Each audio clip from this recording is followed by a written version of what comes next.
Hey all, this is part 3 of the custom seatbelts for my 56 Oldsmobile project. If you haven't watched the prior 2 videos, the basic idea is that this car is a hardtop. There's no center pillar over here, and I want 3-point lap belts, lap and shoulder belts, but I don't want to have a belt permanently hanging down here. The first video was coming up with basic ideas. The second video was after I discussed it with Seatbelt Planet, and they told me what would and wouldn't work as far as what they can legally sell me. And now we have belts. So this video is going to be showing my plan for how these are going to go in. I'm not installing them today, but you'll be able to see the pieces. And then in the next video, I'll actually be building brackets and whatnot. This is an ongoing thing because I've got several parts of the Oldsmobile I'm working on at once, which is why I'm not just jumping in and doing seatbelts. But I did get the design that I was talking about, which is that I now have a tube retractor setup for the front seat. This retractor is going to be the lap belt, and this special tongue here that has this extra little stud on it is what takes the shoulder belt piece. This is how you can do 2 separate retractors legally in a car. So I'm going to show you now where the various pieces of this are going to go.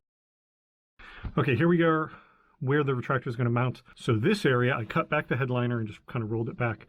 You have, this is a roof brace. This is the edge, obviously. This is the bracket where this light mounted.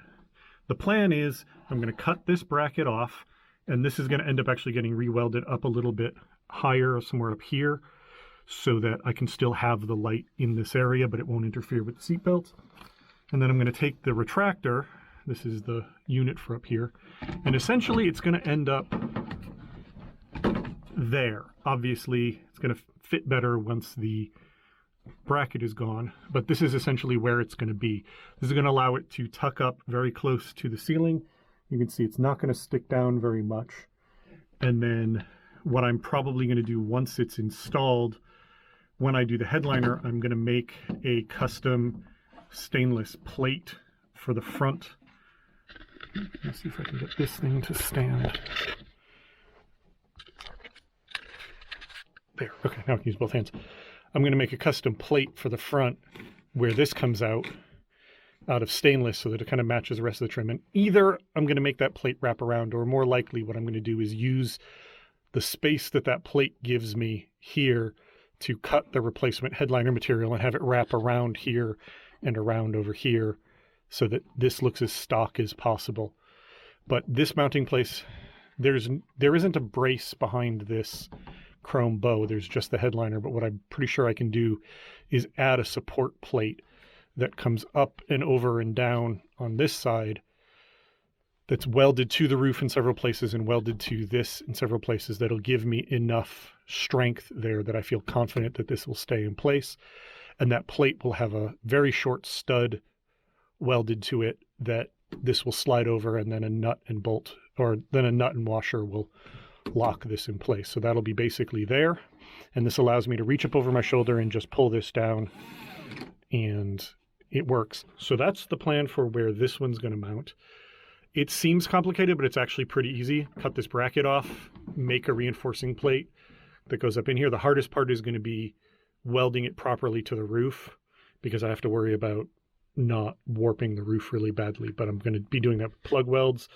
And if I have to do a little bit of work to smooth the roof out on the other side from warpage, I'll do it, because it'll just be a few relatively small spots. And if I have it braced in multiple places, then there's multiple failure points that would have to all go before this retractor pulls out. So that would be pretty safe there. Now we're going to jump to the next location. This is where the floor-mounted lap belt retractor is going to go. It's basically going to just do that. Nice and easy. The black and the black will match. The seats are getting redone in green. That's why the belts are green. But this piece is going to stay black. So this will kind of just hide itself neatly down here. This is going to be probably the easiest part of the install, because you just have these little L brackets. So this can just get attached to the floor. And we're in that area under here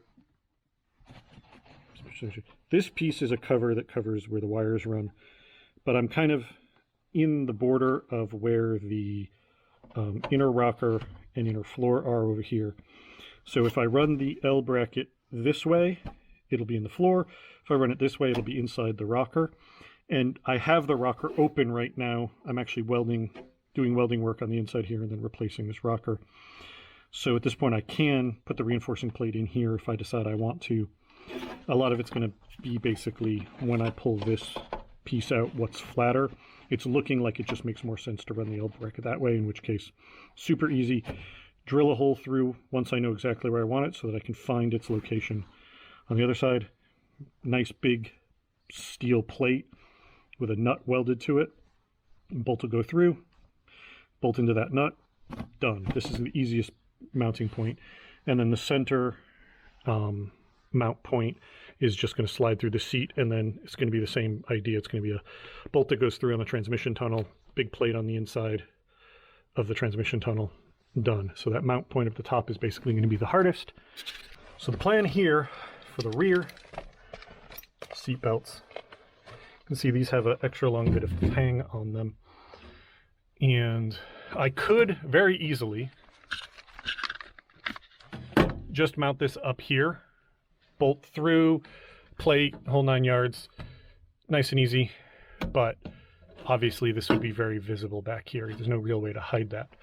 So the solution for that, which is so common that when I mentioned it to the guy, he's like, oh yeah, I sell 1 million of these. In there, that's the top of the wheel well, which is a nice easy place to mount something. So what I'm going to do, put a plate on the bottom of the wheel well with a nut, you know, welded to it, same idea. I can reach that area from the trunk fairly easily, and that's going to allow me to mount this in that wheel well. Due to its size, obviously I can just mount it like that, and what it's going to do is it's going to be mounted probably at a very slight angle, and then over here I'm going to cut a slit so that the belt can pass through, and on the front edge of that slit I'm going to weld a piece of metal rod, tube probably actually, because I'm going to slide it over the slit, with a bit of a flange on either end. So that'll be where the belt can come up and over safely without being against any sharp metal. And those two little slight flanges, you know, just like half a washer basically, is going to keep it side to side centered. And then the end result will be that this will be down inside here. The belt will come out and drop down, and then there'll be the other end of the belt bolted something like that. You know, exactly where down here is going to depend on exactly where the seat fits. So that's going to, you know, but either way, easy enough. And then in the center here will be another plate, another bolt to hold the buckle end. This thing here. And this will just be like that and come in between the seats. So yeah, nice and easy, nice and simple. This is, like I said, this is tried and true. The guy at Seatbelt Planet says he sells 1 million of this idea. Guys do this all the time for putting them in the back seats of cars. So really, the only part that's even slightly complicated is the mount up here, and that's not going to be that complicated either. The hardest part is just going to be getting a plate shaped right so that it hits the ceiling and hits the brace here in as many places as possible to give it as much strength while being as thin as possible so that it doesn't make the thing stick out too far. That's really my only slight challenge, is I have a very limited depth in here. But even that shouldn't be a huge deal, because if I weld the stud, the bolt to the plate, and then install the plate hard up against the roof, it won't be a big deal, because then what I can do is do that, bolt the retractor to it, put the nut on the bolt, and then slice it off exactly where it safely clears with just enough thread so that it's not sticking through too far. And then I'll just put a little bit of like plastic cap or something over it so that it doesn't tear up the replacement headliner. So that's it then. I've got all the belts. They're all going to fit in their respective locations. Now it's just a matter of doing the actual welding and fabrication work. There's going to be a slight delay on that because I've got to finish fixing the rocker panel out there and some other rust work in that area. And then basically I have to tear the entire interior out in order to do the welding in here safely. And once I get that interior torn out and that welding, then I've got some cleanup of surface rust on the floors and whatnot so that I can start reinstalling the interior. So we're going forward. This belt thing looks like it's going to work. Now that I've got the pieces in my hand, I haven't found anything that looks like it's going to be a problem. So we're going to continue on, and I'll of course make more videos once I'm working on the next step of this. Thanks very much for watching. Talk to you later. Bye.